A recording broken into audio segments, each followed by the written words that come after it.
let's see what the let's see what Plaid feels like. Oh my God!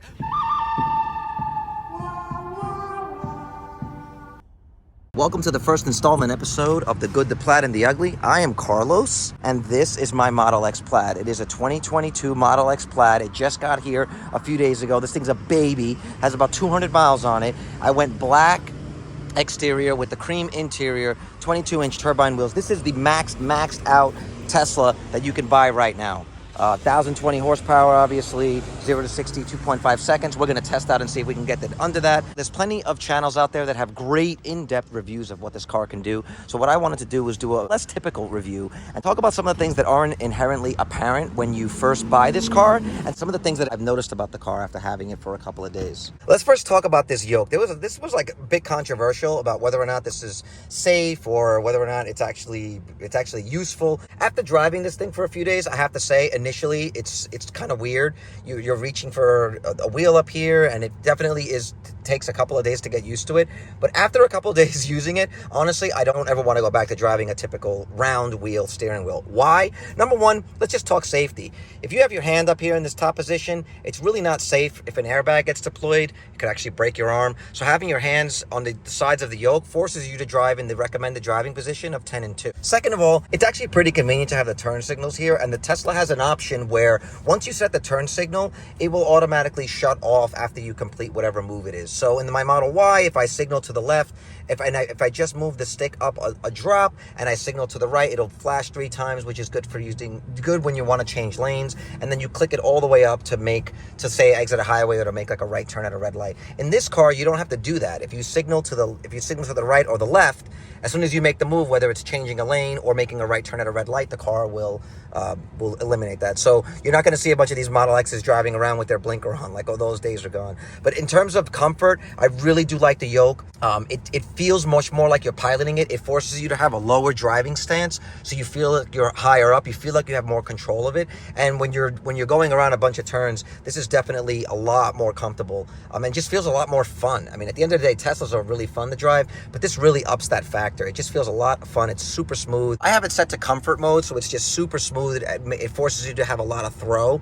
Sport would be obviously a lot tighter, but I just find that for most driving applications, and honestly, even at high speed, the comfort is the way to go. It also makes it for easier left turns and right turns when you're palming the steering wheel like this. So in other words, like, that was the big complaint, is like people say, oh, it's hard to palm the steering wheel. You can easily palm this steering wheel. It's super easy. You get used to it after a while, and having these little grooves here are great because you just sort of use like one finger to go around. It's super easy. It does take some getting used to, but I would say make this steering wheel standard on all cars, or at least all Teslas, because it's just a lot more fun. And again, for that safety factor of having your hands at 10 and 2. Another cool thing about the car is it has an automatic door opener, but once you get into the car and you step on the brake pedal, door closes. That is a pretty cool, convenient feature. It's not something I saw, like a video Kevin was talking about, that he was complaining that it didn't have that on the Model S, and I gotta say, it's actually pretty convenient. Sometimes you might have something in your hand, or just in general to not dirty up the outside. If you get in the car and you push the brake pedal, obviously you're ready to drive, the door should close. It just seems sort of obvious. And now that I have that, I find myself getting into other vehicles and feeling weird having to go and grab the door. It sounds so first world problem, but it's actually pretty convenient. The Tesla Model X has no visors. This piece of glass is absolutely incredible. The feeling of panorama is just incredible. I'm a guy that had a Jeep Wrangler for several years, for a long time, and it's actually one of my most favorite vehicles ever. I love the open air feeling of it, taking the top down, and this car recreates as much of that as possible while still being inside. And then on top of that, obviously, all of the luxury features.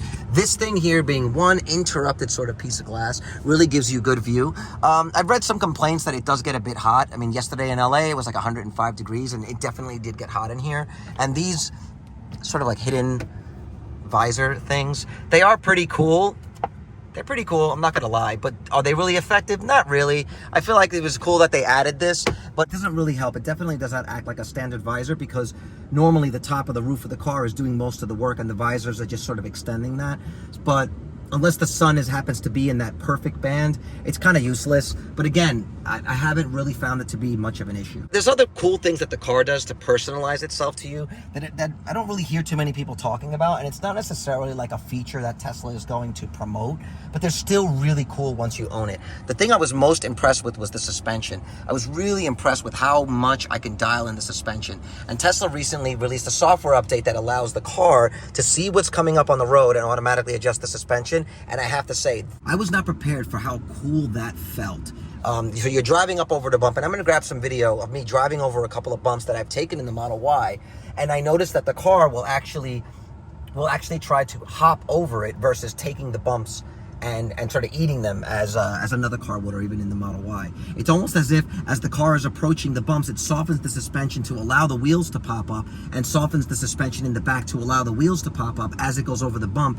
And the car is doing everything it can to stay level. It's really hard to explain in a video, but it's something that when you're driving it, you feel it. And even passengers that I haven't said anything to about it have noticed it.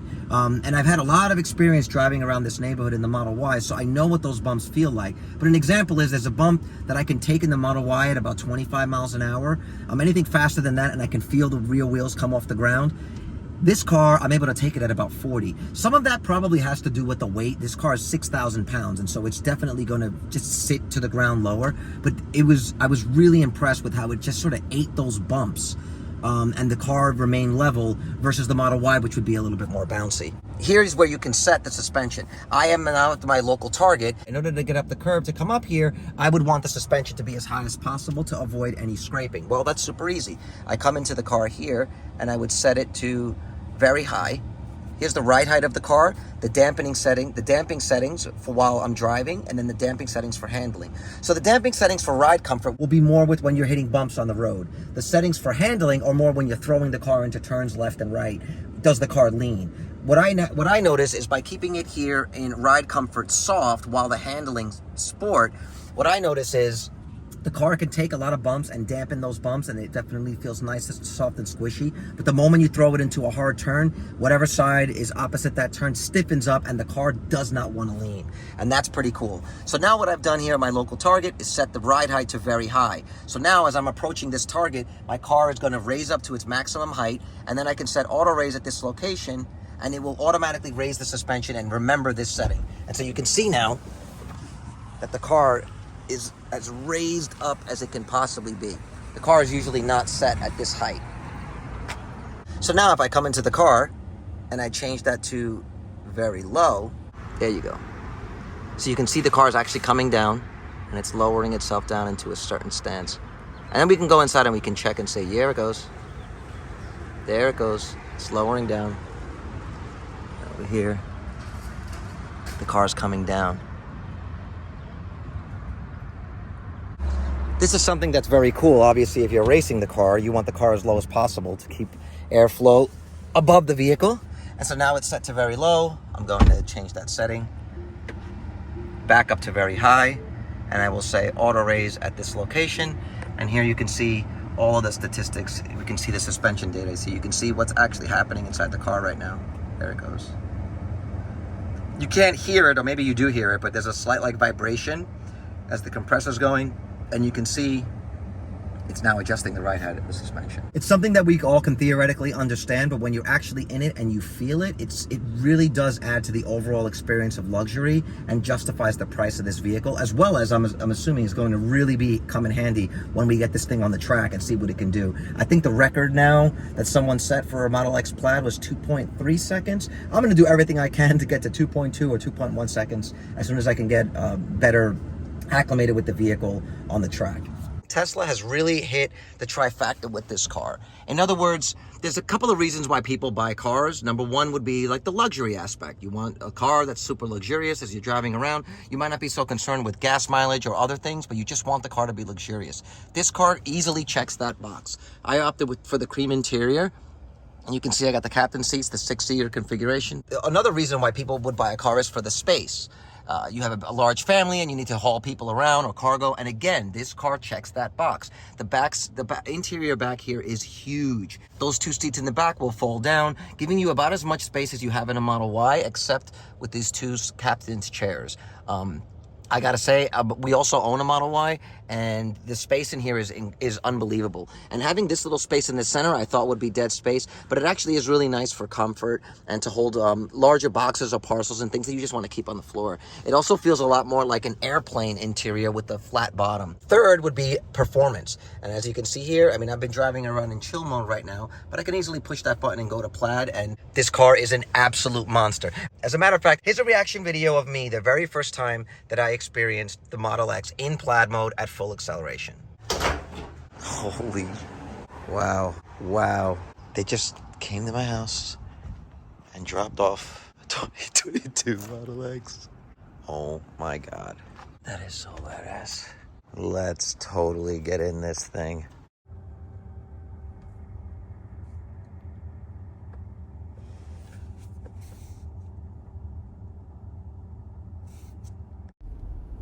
All right, so I'm just driving along doing 30 miles an hour, and it's pretty clear in front of me. So let's see what the let's see what Plaid feels like. Oh my God! I'm shaking right now. Like, I wasn't hamming it up. I wasn't exaggerating. I was like, I want to know what this feels like. It is insane. It's insane. It's insane. I cannot explain that. I don't think you'd ever get used to that. I really don't think you could ever get used to that. Like, I'm afraid. It actually makes me want to drive slow. The Tesla Model X Plaid. It's ridiculous. Like, I can't even find the words to describe how insane this is. This is like, this should not be legal. I'm really serious. Like, this is just, it's too much. This is just stupid. That's the word. It is just stupid. Like, you're driving along at like 30 miles an hour, and then you just floor the gas. Oh, and I cannot explain. You actually feel the car like pushing behind you, like you're in the car's way while I don't know. I've never felt any sort of acceleration like this, even on like the strongest roller coasters I've ever been. Like, this thing got me out of bed when it arrived. I was dead asleep and I saw this thing. There's almost like 3 levels to the gas pedal. Like, you're pushing it down and then you feel like normal acceleration. Then you like get to like midway or 3/4 and you feel like the acceleration that I feel in the Model Y, which is like, it's strong, but it still feels like an enhanced version of what you'd feel in an ICE vehicle. If you've ever driven an ICE vehicle, like a powerful one, like a muscle car or something like that, or even like a high-end Mercedes or something, there's a certain way that acceleration feels. But then when you go beyond that, like that, it's like you almost feel it in the accelerator. Like, it's like a click to go all the way down. You're almost feeling it trying to throw weight on the front tires. Like, and you feel it in your stomach. Like, it just, like takes your soul out. It's like, oh man, I've got to get some videos of this thing from the outside. Like, oh my God, everyone should feel this. Like, everyone should know what this feels like. It is just, it is nasty. It just gives you that stank face. Like, anybody that knows, like anybody that's into like heavy metal knows when you hear like a sick beat down in a song, like, oh man, they come up or you know, a crazy like tempo change, or they've been going fast for a while, then they suddenly drop it down and you get a bass drop. It's that just gives you that stank face, that meshuggah, like, it's just nasty. Like, that's what it's just nasty. I love this car. When we first got the car, I was actually doing a FaceTime with my partner at Freelancer Finance, Vitaly, and when I was testing it out, in front of him for the very first time, the left Gullwing door wouldn't open. I'm physically shaking. Like, after that first 1 or 2 runs of hitting Plaid, I'm just physically shaking. This is not normal. This is not, I'm telling you, this is just plain stupid how fast this thing is. What the hell? Elon is an absolute madman. Like, for creating this machine. I mean, after you drive this thing, there is no other vehicle you can own after this. Like, what do you buy after this? After you felt that? I love my wife's Model Y. I love that car. I've been driving it every day. I love it. It's and I'm still not bored of it. But this is just something else, man. And how much bigger is it than the Y? It's actually not that much bigger than the Y. I would say. Oh, really? I every time I see it, it looks like it's taller and maybe a little bit thicker. It is. It's a little bit taller. It is a little bit taller, and it is a little bit thicker. I would say maybe 6 inches wider than the Model Y. Mm-hmm. No, actually, no. It's wider, man. It really is. And now that I'm standing behind it, just, I mean, look at the size of the tire. I mean, I got the performance tires, but look at it's big, dude. No, it's big. Yeah, It's I big. think it's a heavy car. Yeah. Oh, look at this. It's stopped. Interesting. Oh, why did it do that? Because that's up? I don't know. That's a good question. But they did say that there's an override if you feel that it's, but it says that there's sensors. Oh, it could have been me. It says to step out of the way when the door opens because otherwise it'll see you as an obstacle. Oh, look. Yeah, something's wrong with this door. Look. And as you can see here, my left gullwing door is reporting an obstacle. And as you can see by looking outside, there is no obstacle. So it turns out that the car was delivered and I have a bad sensor. I have to say that the experience with Tesla service has actually been amazing. I'm not saying I would have wanted to have this problem, but now that I did, it was a good opportunity to see what Tesla service is all about, especially on like a high-end vehicle. Are they giving you the support that you would expect when you pay this much for a vehicle, or are they just taking the money and moving on to the next one? I have to say that that Tesla has been absolutely incredible in the communication and the response time dealing with this car. Using the Tesla app, I was able to upload photos and videos to the Tesla service team, and they were able to log into my car, look at certain, I was able to give them a timestamp of the last time that I tried to open one of the gullwing doors, and they were able to look at the data from the car, and they were able to use that to give me suggestions about what to do, things that I was able to try out, and I will definitely keep you guys posted. I've service set for next week and I plan to record and document the entire process. But here's what happens when I try to open this door. You can see it's opening as close as it can to the actual vehicle, in which case I have to come in and manually override it. And then the door will open to its full extension. So this door, I would say, is probably my only complaint with the car so far. I was shocked that it happened. I was upset, of course, but the way that Tesla service has been handling it, I don't feel at all bad. Completely giving Tesla props for how they're handling it, and I fully expect that the problem will be handled. Here's how the door should open. That's more like it. All right. I plan to take this bad boy to the track in the next coming weeks. A couple of friends of mine have some Teslas, some performance Model Ys. We're going to really see what this car can do. And so hit like, hit subscribe if you already haven't. Join our Discord, where you will definitely want to be notified when those videos come up. Here's a road that I typically drive back when I'm driving back from Target. And you can see there's a bunch of indentations on the road, both for flooding and then some speed bumps on the road to keep people under a certain speed. And we're going to take a look at some of the suspension data as the car eats these bumps. So that was a dip. Here comes another dip after a stoplight, and let's see what the car feels like. So here we are. And let's take a look at what the suspension data is showing as we're taking those bumps. Now that felt a lot more comfortable. You can't feel that in a video, but here's a speed bump.